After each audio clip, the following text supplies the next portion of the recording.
Hello साथीहरु नमस्ते है सबैजना नमस्ते। आज चाहिँ म यहाँ ढेडो लेकमा के है लेक चेक गर्न आएको, त्यही भएर चाहिँ ढेडो चाहिँ ढुङ्गामाथि खाँदैछु है, थाल हैन यो कुनै, त्यही भएर अब आज हेर्दै होला है तपाईहरु। हजुर फर्स्टमा याकको भोसु हालौँ हैन,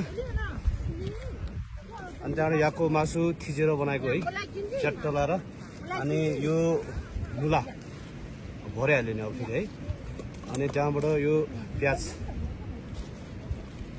अनि त्यहाँबाट गएर यो मसला च्याट्ट लाएर, अनि त्यहाँबाट लसुन झ्याउके है साह्रै अति, यो धेरै थरी थरी चाहिने, त्यही भएर चाहिँ साह्रै झ्याउ।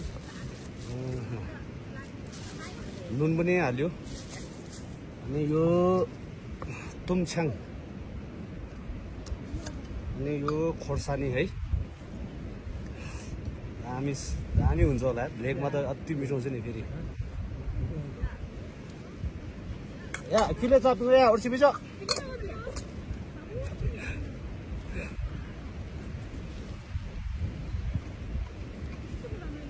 ओर्छे। अब लास्टमा आएर तातो पानी टक्क ल ओर्छे। अब यति भएपछि त अब सुरु हो नि त फेरि हैन साथीहरु।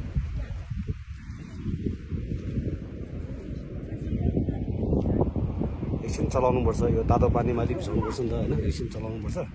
पुरा ढुङ्गामा है, पछाडि हेर्नु होला हिमालहरू छ ल, पुरा हिमाल छ नि पछाडि, अनि यहाँ ढुङ्गामाथि ढेरो है। लेकमा छुट्टै रमाइलो। अब अस्तिसम्म त घरमा खाइरहेको थियो नि त, त्यही भएर आज चाहिँ ढुङ्गामा खाएको है।